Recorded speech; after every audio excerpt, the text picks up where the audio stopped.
저는 함께 기도하겠습니다. 오늘 기도할 제목은 어제와 마찬가지로 대치초소 이전을 놓고 같이 기도하는데요. 오늘은 아마 대치동으로 보낼 때는 하나님의 이유와 목적이 있다고 생각합니다. 대치동은 대한민국 학군 일군지죠.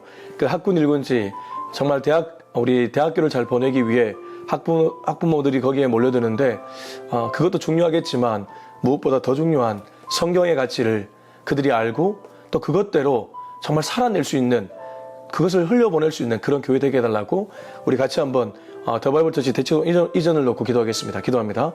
하나님 아버지, 하나님께서 더바이블 처치를 대치동으로 이전케 하심에 감사합니다.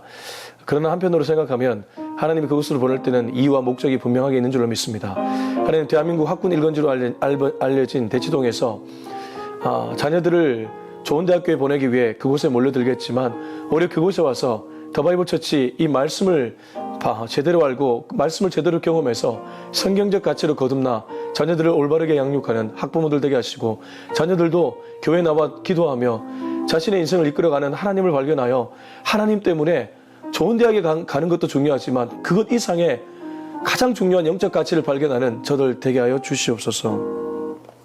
하나님 아버지, 하나님께서 우리 교회를 대치동으로 이전하게 하실 때는 이유와 목적이 있는 줄로 믿습니다.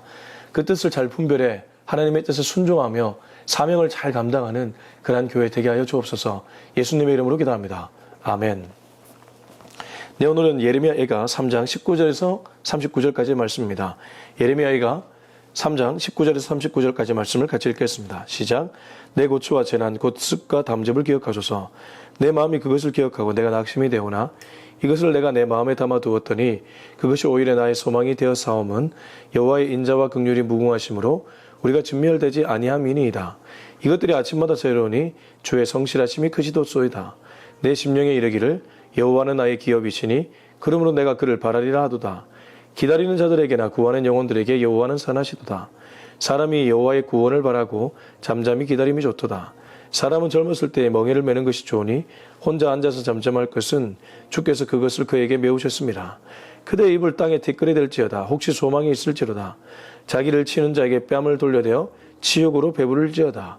이는 주께서 영원하도록 버리지 아니하실 것이며 그가 비록 근심하게 하시나 그의 풍부한 인자하심에 따라 긍휼히 여기실 것임이라.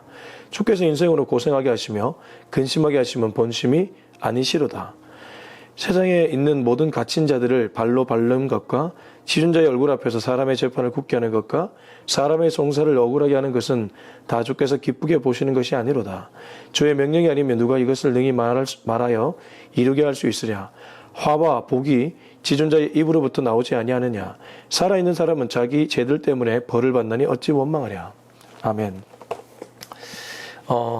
부부 관계를 맺을 때 이 부부가 서로 대화를 할 때 남편이 아내의 대화를 잘 이해하려면 기본적으로 여성들의 그 마음을 헤아릴 필요가 있을 겁니다. 예를 들면 우리나라 그 민요 중에 아리랑이 있죠. 나를 버리고 가시는 님은 심리도 못 가서 발병 나네. 그건 나를 버리고 가지 말라는 것이죠, 사실은. 김소월의 진달래꽃도 나보기가 역겨워 가실 때에는 영변의 약선 진달래꽃 사뿐히 들여밟고 가시옵소서. 영변의 약선 진달래꽃 사뿐히 들여밟고 가시옵소서. 가지 말란 소리죠. 네. 그래서 우리가 대화할 때 상대방의 본심을 잘 헤아리는 것은 굉장히 중요합니다. 그 본심을 잘못 헤아려서 오히려 관계가 어긋나는 경우도 참 많이 있죠. 하나님이 우리들에게 고난을 줄 때는 그건 언제나 본심은 아닙니다. 고난을 통해 너 좀 당해봐라. 그게 하나님이라면 우리가 하나님을 믿을 이유가 무엇이 있겠습니까? 그러나 하나님은 이 고난을 통해 정말 원하는 것이 있죠. 근데 우리가 그것이 자꾸 눈에 들어오지 않으니까, 손에 잡혀지지 않으니까 현실적인 그것들 때문에 오히려 낙담하게 되고 때로 하나님을 미워하게 되는 그 자리에까지 가는 것 같습니다. 적어도 예레미야는 하나님의 본심을 정확하게 알았던 인물 같습니다. 나중에 나오는 말씀을 먼저 보면요. 여기 몇 절이죠? 33절이네요. 함께 같이 읽었으면 좋겠습니다. 주께서 인생으로 고생하게 하시며 근심하게 하심은, 주께서 인생으로 고생하게 하시며 근심하게 하심은 본심이 아니시로다. 예레미야도 정확하게 알았습니다. 하나님이 인간으로 하여금 고생하고 근심하게 하는 것은 절대 본심이 아니다. 그러므로 이스라엘 백성들아, 비록 너희들이 바벨론에 의해 멸망당하고 그들에게 포로로 끌려갔지만 영원토록 포로로 끌려가도록 냅두시는 분이 하나님이 아니다. 그리고 지금 바벨론에 끌려가 굉장히 자존심 상하고 힘든 시간을 보내고 있지만 하나님의 본뜻이 그것이 아니니까 참고 인내하자. 그렇게 이스라엘 백성들에게 전하고 있는 것이죠. 천천히 말씀 보겠습니다. 19절부터 21절입니다. 내 고초와 재난 곧 숫과 담즙을 기억하소서. 내 마음이 그것을 기억하고 내가 낙심이 되오나 이것을 내가 내 마음에 담아두었더니 그것이 오히려 나의 소망이 되어 사오문. 우선 내 고초와 재난, 숫과 담즙이라고 하는데 숫과 담즙은 쓴맛을 알려주는, 그러니까 지금 굉장히 쓰라리다는 것을 이런 단어들을 통해 예레미야가 얘기하고 있는 것이죠. 앞에 보면 내 고초와 재난, 예레미야는 처음부터 끝까지 이스라엘의 고초와 재난을 자기의 고초와 재난으로 받아들였습니다. 이스라엘의 멸망을 자기의 멸망으로 받아들였고 이스라엘의 포로로 끌려가는 것을 자기가 포로로 끌려가는 것으로 받아들였습니다. 그래서 내 고초와 재난, 그 숫과 담즙이라고 표현하고 있습니다. 근데 19절에서 우리가 꼭 봐야 될 것은 기억하소서, 이렇게 하나님께 기도하고 있습니다. 내 고초와 재난, 곧 숫과 담즙을 기억하소서. 기억해달라는 것은 하나님께 이렇게 부르짖고 있는 것이죠. 예레미야는 사람에게 알아달라고 얘기한 것이 아니라 하나님께 자기의 고초와 재난을 알아달라고 부르짖고 있습니다. 여러분, 사람에게 아무리 하소연해봐야 그 사람이 내 마음을 100분 이해할 리 만무합니다. 결국 우리의 마음을 다 이해해주고 기억해주는 분은 하나님 한 분인 줄로 믿습니다. 얼핏 보면 하나님이 내 기도 소리 전혀 듣지 않는 것처럼 느껴지지만 언제 그랬냐는 듯이 하나님은 기도 소리 다 들으시고, 아니 신음소리까지 기억하시고 때가 이름에, 당신의 때겠죠, 하나님의 때가 이름에 그 기도의 방향대로 이끌어 가십니다. 저도 교회를 시작하고 설해마을에서 지금도 아침 예배를 드리고 있는데요. 사실 아주 작은 공간에서 시작했습니다. 전들 젊은 목회자인데 교회가 크고 화려할 필요는 없겠지만 그래도 나름 좀 여러 사람들과 함께 예배드리고 싶은 그런 마음이 왜 없겠습니까? 그러나 이 10평 남짓되는 이 공간에서 하나님이 허락하신 줄로 믿고 이곳에서 교회를 시작하게 되었습니다. 그러면서 하나님께 기도도 했습니다. 하나님의 때에 스피커도 할 수 있고 그런 음향을 할 수 있는 것으로 인도해 주십시오 라는 기도를 절하고 왜 안 했겠습니까? 그렇게 기도하다 보니까 제 때는 아니지만 하나님의 때, 그러나 하나님 결코 우리의 기도 제목 흘려듣지 않으십니다. 특별히 그것이 한 개인의 욕망이 아니라 정말 하나님의 나라를 확장시키기 위한 그런 몸부림의 일환으로 그런 기도를 올려드렸다면 다 들으신다는 것이죠. 그래서 우면으로 갔다가 이제 대치처소로 가게 되었습니다. 대치처소가 많이 넓은 장소는 아닙니다. 그러나 제게 있어서는 굉장히 고맙고 또 하나님의 사람들과 함께 예배할 수 있는 너무나 쾌적한 환경이기도 합니다. 제가 이 얘기를 하는 것은 우리 더바이브 처치 교회 이전 때문에 얘기하는 것이 아니라 하나님은 우리의 작은 신음소리도 들으신다는 것을 나누기 위함입니다. 여러분, 정말 욕망이 아닌 진짜 하나님께 고난 가운데도 나가서 기도하면 하나님은 우리의 그 중심을 보시고 때가 이름에 반드시 역사하십니다. 예레미야가 지금 그런 기도를 올려드리고 있죠. 내 마음이 그것을 기억하고 내가 낙심이 되오나, 내 마음도 이 지금 고난과 재난을 기억하고 낙심이 되지만 이것을 내가 내 마음에 담아두었더니 그것이 오히려 나의 소망이 되어서오면, 아직까지는 이게 왜 소망인지 잘 모릅니다. 다만 그가 이 모든 것들을 내 마음에 담아두었지만 오히려 그것이 소망이 되었다라는 고백으로 읽혀집니다. 예레미야는 언어 사용을 참 잘합니다. 언어 사용 잘해야지 인생이 좀 더 잘 풀리는 것은 분명한 것 같아요. 언어 사용이 부정적인 사람들이 있는데 참 그 인생을 현미경으로 들여다보면 그 부정적인 말만큼이나 인생도 부정적입니다. 상황이 부정적일지라도 부정적인 말을 하지 않기 위해 애쓰는 사람, 그 사람은 소망의 언어와 믿음의 언어를 쏟아내는 사람이기에 반드시 소망과 믿음의 길로 하나님이 인도하십니다. 예레미야가 비록 예루살렘 성이 불타 폐허가 되었고 사람들이 포로로 끌려갔지만 그런 상황 속에 자기가 이 재난을 1인칭으로 받아들이고 있지만 이것을 내가 내 마음에 담아두었더니 그것이 오히려 나의 소망이 되었다고 소망이라는 단어를 은근히 끌어내어 소망을 선포하고 있는 것이죠. 그리고 그 이유는 22절에 나옵니다. 22절 여호와의 인자와 긍휼이 무궁하심으로 우리가 진멸되지 아니함이니이다. 소망의 근거를 분명하게 그는 두고 있습니다. 누구에게 두고 있습니까? 하나님께 두고 있습니다.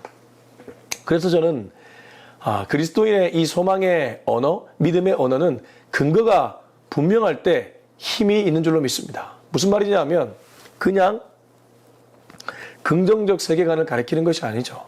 마냥 기뻐하는 그런 세계관을 가리키는 것이 아니고 근거가 분명히 있는 긍정적 세계관이라는 거죠. 이게 바로 믿음의 세계관입니다. 비록 현실과 상황은 암담할 수도 있습니다. 때로 그런 상황 속에 언제 이 시기가 끝날까 참 조바심이 날 수도 있습니다. 그러나 우리가 그 상황 속에서도 소망과 믿음의 언어를 선포할 수 있는 것은 우리 하나님이 분명히 그 길로 인도할 것을 믿기 때문입니다. 지금 예레미야가 뭐라고 기록하고 있습니까? 여호와의 인자와 긍휼이 무궁하심으로 우리가 진멸되지 아니함이니이다. 비록 지금 잠깐 여호와께서 바벨론에게 몽둥이를 삼아 이스라엘을 포로로 만드셨지만 여호와의 인자와 긍휼이 끊긴 것은 아니기 때문에 우리가 진멸되지 않는다. 여호와의 인자와 긍휼은 영원하기 때문에 우리가 여호와께 돌아가기만 하면 여호와는 다시 인자와 긍휼을 무한히 우리에게 부어주시는 분이다. 이러한 믿음을 예레미야는 갖고 있었습니다. 그리고 그것은 지금 우리들에게도 동일한 줄로 믿습니다. 여러분, 여호와의 인자와 긍휼은 영원합니다. 그것은 끊겨지는 부분이 아닙니다. 우리가 여호와를 배신하고 뒤돌았었기 때문에 그게 느껴지지 않을 뿐이지 여호와의 인자와 긍휼은 영원한 줄로 믿습니다. 그러므로 시선을 주님께로 옮기는 작업을 우리는 매일 해야 됩니다. 기도가 어떤 일입니까? 하나님께 시선을 옮기는 일인 줄로 믿습니다. 말씀이 어떠한 일입니까? 하나님께 시선을 옮기는 일인 줄로 믿습니다. 사단은 자꾸만 우리의 시선을 상황이나 현실에 몰입하게끔 만듭니다. 그래서 그 상황과 현실이 부정적일수록 더욱 우리를 부정의 수렁으로 들어가게 만듭니다. 부정의 늪으로 빠지게 만듭니다. 그러나 하나님은 우리의 시선을 하늘로 옮깁니다. 당신에게 옮깁니다. 그런 순간 우리의 입술에서 부정적인 언어가 떠나가고 소망과 믿음의 언어가 선포되는 줄로 믿습니다. 이게 구체적인 버전이 하나 있습니다. 소망과 믿음의 언어를 쓸 수 있는 구체적 버전이 왜라는 단어보다 어떻게라는 단어를 많이 쓰는 것입니다. 왜 나에게 이런 고난을 주었지? 왜 나는 안 되지? 왜 나는 이렇게밖에 못하지? 자꾸 그렇게 하면 우리의 뇌는 왜 안 되지에 대한 답을 찾으려 하겠죠. 왜 이렇게 되었지에 대한 답을 찾으려 하겠죠. 근데 그것이 아니라 어떻게 이 고난을 벗어날 수 있지? 어떻게 하면 이 난간을 벗어날 수 있지? 라고 묻기 시작하면 어떻게 됩니까? 또 우리 뇌는 그 방법을 찾게 되어 있습니다. 하나님께 나아가서 하나님께 기도하다 보면 하나님이 우리들에게 그러한 지혜도 주실 줄로 믿습니다. 자, 22절에서 25절까지입니다. 시작. 23절부터 25절까지입니다. 시작. 이것들이 아침마다 새로우니 주의 성실하심이 크시도소이다. 내 심령에 이르기를 여호와는 나의 기업이시니 그러므로 내가 그를 바라리라 하도다. 기다리는 자들에게나 구하는 영혼들에게 여호와는 선하시도다.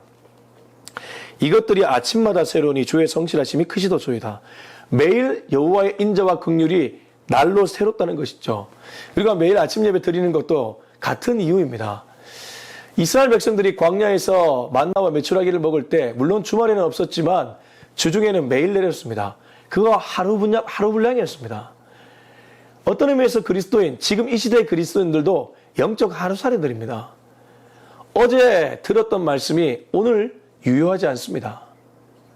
오늘 그 말씀을 다시 읽을 때 유효한 것이죠. 같은 말씀이라고 해도 오늘 내 상황에 맞춰 달리 해석될 수 있죠. 그리고 하나님께서 오늘 내 상황에 맞는 말씀을 매일 아침마다 주십니다. 왜 아침 예배 드려야 됩니까? 이렇게 아침에 우리의 시선을 하나님께 맞추고 시작하면 그 하루가 완전히 달라지기 때문입니다. 사단마귀는 호시탐탐 우리들을 노립니다. 우는 사자와 같이 두루다니면서 우리들을 노리고 있다는 뜻입니다.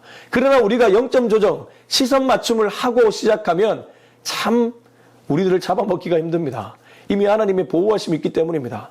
주의 날개 그늘 아래 매일 거할 수 있는 저와 여러분이 될 수 있길 예수님의 이름으로 축원합니다.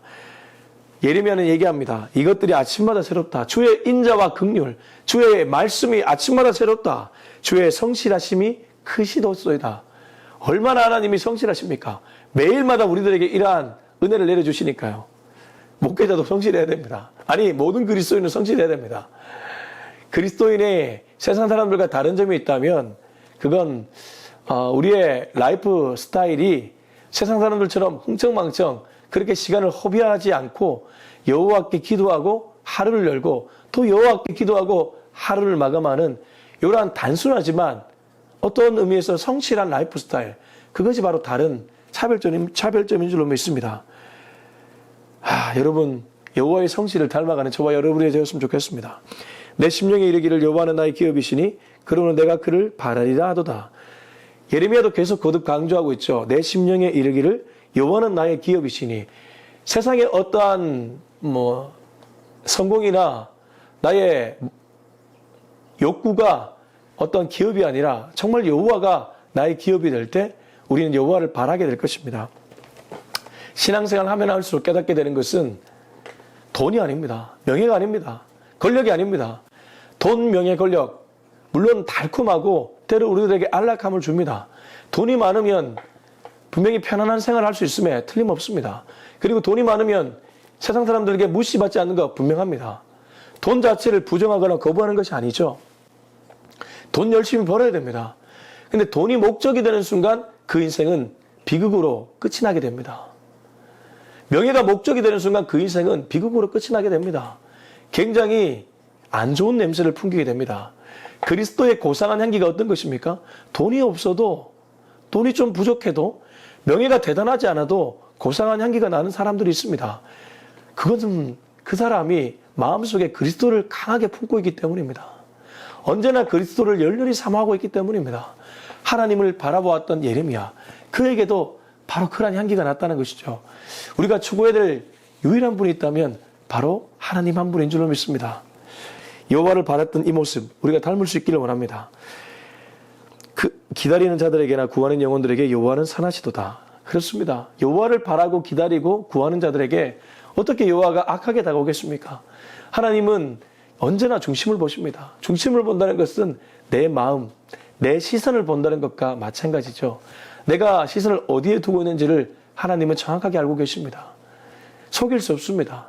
사람은 속일 수 있을지언정 여호와는 절대 속일 수 없습니다. 26절에서 30절까지입니다. 시작. 사람이 여호와의 구원을 바라고 잠잠히 기다림이 좋도다. 사람은 젊었을 때에 멍에를 매는 것이 좋으니 혼자 앉아서 잠잠할 것은 주께서 그것을 그에게 메우셨습니다. 그대 입을 땅에 뒷걸이 댈지어다. 혹시 소망이 있을지로다. 자기를 치는 자에게 뺨을 돌려대어 치욕으로 배부를지어다. 여호와의 구원을 바라고 잠잠히 기다림이 좋도다. 계속해서 예레미야는 반복하죠. 그것이 얼마나 좋은 일인지를 알기 때문에 이스라엘 백성들이 그걸 알기를 원했습니다. 비록 지금 내 현실은 바벨론 포로입니다. 언제 이 포로 생활 끝날지도 모릅니다. 그러나 그 중에서도 여호와의 구원을 바라고 잠잠히 기다리라고 얘기하고 있습니다. 잠잠히 인내하고 기다리라고 얘기하고 있습니다. 여러분, 인내는 반드시 소망을 이루어냅니다. 인내는 반드시 결실을 가져온다는 뜻입니다. 믿음의 경주도 결국 인내 아닙니까? 천국 가는 그날까지 인내하고 경주하는 것 아니겠습니까? 믿음의 선진들, 선배들이 이미 그 길을 걸어갔습니다. 사도 바울이 나의 달려갈 길을 마치고 내가 하나님 앞에 섰다고 표현하지 않습니까? 그도 달려갈 길을 마치기까지 숱한 고난과 어려움에 직면해야 했습니다. 그러나 그는 믿음을 포기하지 않았습니다. 기다림이 좋도다. 기다리는 자에게 하나님 반드시 응답하십니다. 저는 기다림 그러면 떠오르는 인물이 하나 있습니다. 우리나라 그 고전 중에 이몽룡과 성춘향의 스토리 아시죠? 이몽룡과 성춘향.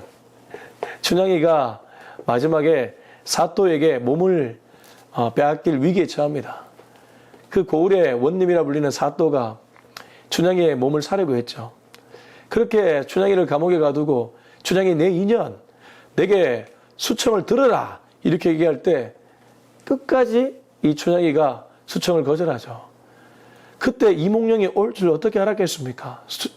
춘향이는 아마 이몽룡이 오지 않더라도 자결할 각오로 수청을 거절했을 것입니다. 그 순간 춘향이가 생을 마감하려고 하는 순간 참 멀리서 대문에 문이 열리고 암행어사 출두요 라고 얘기하며 그렇게 이몽룡이 천천히 걸어옵니다. 춘향이는 그때까지 이몽룡이 오는 줄 몰랐을 겁니다. 근데 춘향아 고개 들으라 얘기하는 목소리가 너무 친근합니다. 그래서 춘향이가 고개를 딱 들어보니까 내가 사랑했던, 너무나 사랑했던 나의 님 이몽룡이 거기 있는 것 아니겠습니까? 저는 신랑 대신 예수님을 기다리는 우리들의 모습이 그것이 아닐까 생각합니다. 여러분, 예수님은 반드시 찾아오십니다. 예수님은 반드시 찾아오셔서 우리들에게 고개 들으라고 얘기해 주실 것입니다. 그때까지 잘 인내할 수 있는 저와 여러분이 되었으면 좋겠습니다. 사람은 젊었을 때 멍에를 매는 것이 좋으니 혼자 앉아서 잠잠할 것은 주께서 그것을 그에게 메우셨습니다. 오히려 젊었을 때 멍에를 매는 것이 좋다고 합니다. 한국 속담에도 그런 것이 있지 않습니까? 젊어서 고생은 사서한다고. 오히려 고생을 통해서 배우는 것이 너무나 크기 때문에 고생 사서한다는 거죠. 저는 그래서 이 MZ세대가 워라밸을 많이 얘기하지 않습니까? 워라밸. 뭐 필요합니다. 가정과 일의 균형. 근데 엄밀히 말해 그걸 정확하게 지키는 것은 대단히 어려운 일입니다. 오히려 한 곳에 몰입해서 집중할 때 양쪽을 다 지킬 수 있는 것이기도 하죠. 저도 아빠입니다. 아빠 노릇 잘하기가 여간 힘든 것이 아닙니다. 아빠 노릇 제대로 하다 보면 일이 걸리고, 일을 제대로 하다 보면 아빠 노릇 잘 못하는 것 같고, 저와 같은 처지에 있는 대한민국 아빠들이 얼마나 많이 있습니까? 일할 때 정말 몰입해서 최선을 다하고 집에 와서 잠깐 놀아주더라도 정말 아이의 마음을 만져주기 위해 애를 쓰는 것. 저는 오히려 그것이 워라밸이 아닐까 생각합니다. 사람은 젊었을 때 멍에를 매는 것이 좋다. 오히려 젊었을 때는 힘들더라도 그 힘듦을 몸에 짊어지고 나아가는 것이 좋다는 것이죠. 혼자 앉아서 잠잠할 것은 주께서 그것을 그에게 메우셨습니다. 하나님이 도리어 그런 시간들을 통해 나를 만들어 가신다는 것, 그걸 잊지 않는 저와 여러분이 되었으면 좋겠습니다. 세상 사람들은 자꾸만 편한 길을 가라고 얘기합니다. 그러나 편한 길은 마지막 가면 어둠입니다. 오히려 편한 길이 아니라 좁은 길을 걸어갈 수 있는 저와 여러분이 되었으면 좋겠습니다. 그대 입을 땅에 티끌이 될지어다. 혹시 소망이 있을지어다. 자기를 치는 자에게 뺨을 돌려내어 치욕으로 배부를지어다. 오히려 그들을 치는 자에게 뺨을 돌려내어 치욕으로 배부를지어다. 치욕을 당할지언정 그 길을 걸어가라고 예레미야는 얘기하고 있습니다. 그렇게 담담하고 또 용감하게 그 길을 걸어가다 보면, 그리고 인내하다 보면 하나님이 다 건져낸다는 것이죠. 자, 31절부터 35절까지입니다. 시작. 이는 주께서 영원하도록 버리지 아니하실 것임이며. 여기 나오고 있지 않습니까? 이는 주께서 영원하도록 버리지 않는다. 네가 비록 그렇게 뺨 맞을 때 돌려대어 수치와 모욕을 견뎌내면, 인내하면 하나님은 반드시 너를 건져내신다. 그가 비록 근심하게 하시나 그의 풍부한 인자하심에 따라 긍휼히 여기실 것입니다. 앞에 나왔던 말씀 그대로 그의 인자와 긍휼은 끊기지 않는다. 비록 근심하게 하시나 그의 풍부한 인자하심에 따라 긍휼히 여기실 것입니다. 하나님은 그 아픔 보면서 오히려 너를 긍휼히 여겨주신다는 것입니다. 주께서 인생으로 고생하게 하시며 근심하게 하심은 본심이 아니시로다. 오늘의 주제어죠. 하나님이 우리로 하여금 근심하게 하고 또 고생하게 하시는 것은 절대 본심이 아니라는 것입니다. 언제나 하나님은 본심을 감추어 두고 우리들에게 이렇게 다가오실 때가 많이 있죠. 그러므로 여러분, 하나님의 본심을 헤아리려면 이 말씀을 많이 읽어야 됩니다. 말씀 없이 상황만 맞닥뜨리면, 기도 없이 상황만 맞닥뜨리면 하나님의 본심을 자꾸 오해하게 되기 때문입니다. 여호와의 말씀을 통해 그분의 본심을 더듬어 찾고 그 본심으로 나아가면 고난 것, 그거까지 것 감당할 수 있는 것 아닙니까? 세상에 있는 모든 갇힌 자들을 발로 밟는 것과 지존자의 얼굴 앞에서 사람의 재판을 굳게 하는 것과, 계속 읽어볼까요? 사람의 송사를 억울하게 하는 것은 다 주께서 기쁘게 보시는 것이 아니로다. 이 모든 것들은 하나님의 기쁘게 보시는 것이 아니라고 얘기합니다. 정말 하나님이 기뻐하는 것은 우리의 성숙이고 우리의 변화겠죠. 그 고난을 통해 우리가 성숙해지고 변화되는 것이 여호와께 기쁨이라는 겁니다. 37절에 39절 읽고 마무리하겠습니다. 주의 명령이 아니면 누가 이것을 능히 말하여 이루게 할 수 있으랴. 하와 복이 지존자 입으로부터 나오지 아니하느냐. 살아있는 사람은 자기 죄들 때문에 벌을 받나니 어찌 원망하랴. 주의 명령이 아니면 누가 이것을 능히 말하여 이루게 할 수 있으랴. 여기도 마찬가지로 주의 명령, 말씀을 거듭 얘기하고 있죠. 말씀이 아니면 누가 이것을 능히 말하여 이루게 할 수 있으랴. 결국 하나님은 말씀대로 이루시고 말씀대로 고난 가운데서도 결국 우리를 변화로 이끌어 가신다는 것입니다. 화와 복이 지존자의 입으로부터 나오지 아니하느냐. 화와 복의 주체 되신 하나님, 그리고 그분의 말씀으로 말미암아 나왔다. 살아있는 사람은 자기 죄들 때문에 벌을 받나니 어찌 원망하랴. 우리의 고난을 한꺼풀 벗겨보면 거의 우리 죄 때문에 그렇게 받을 때가 많이 있습니다. 물론 욥처럼 죄가 아니라 그냥 이유 없이 받는 고난도 있지만 거의 대부분은 우리가 무언가 잘못된 행동을 해서 고난받을 때가 많다는 것이죠. 그래서 원망보다는, 불평보다는 오히려 인내하고 그 좌절스러운 상황 속에서도 감사를 잃지 않고 나아가면 하나님은 인자와 긍휼이 풍성하시기 때문에 반드시 우리를 건져내실 것입니다. 여러분, 예레미야 애가가 쉬운 성경은 아닙니다. 공감이 되지 않을 수도 있습니다. 지금 나의 상황에 공감이 되지 않을 수도 있다는 것이죠. 오히려 지금 힘든데 손잡아주고 울어주는 그것이 더 공감이 될지도 모릅니다. 그러나 언제까지 그 자리에 있겠습니까? 예레미야는 우리들에게 얘기합니다. 비록 네가 고난과 아픔의 한가운데 있을지라도 하나님을 잊지 않고 시선을 하나님께 두면 하나님은 신실하신 분이고 그분의 인자와 긍휼은 무궁하기 때문에 반드시 너를 건져낼 것이다. 이걸 믿고 잠잠히 여호와를 바라며 기다리라. 그걸 우리들에게 알려주고 있는 것이죠. 바라기는 저와 여러분이 그렇게 인내하고 기다려 여호와의 손을 잡고 이 험한 세상 잘 이겨내시기를 주의 이름으로 축원합니다. 기도하겠습니다. 이 시간 함께 기도할 때 주님, 여호와를 바라보며 잘 견디고 잘 인내할 수 있는 우리가 되게 하여 주옵소서. 우리 같이 한번 기도하겠습니다. 하나님 아버지, 오늘도 귀한 말씀으로 건면해 주셔서 감사합니다. 세상 사람들은, 아니 사탄 마귀는 우리로 하여금 자꾸 인내하지 못하도록 막고 불평하도록 우리를 그렇게 그 자리로 인도합니다. 그러나 우리는 속지 않기를 원합니다. 거짓의 아비인 그들에게 속지 않고 오히려 하나님의 뜻을 분별해서 힘들겠지만 잠잠히 잘 인내해서 주님이 기뻐하는 그 길을 걸어갈 수 있는 우리 모두 되게 하여 주옵소서. 이제는 우리 주 예수 그리스도 은혜와 하나님의 사랑과 성령의 기름 부으심이 잠잠히 인내해 주님이 원하는 성숙과 변화의 길로 가기로 다짐하는 우리 모두의 머리 위에 지금부터 영원토록 함께 하기를 간절히 축원하옵나이다. 아멘.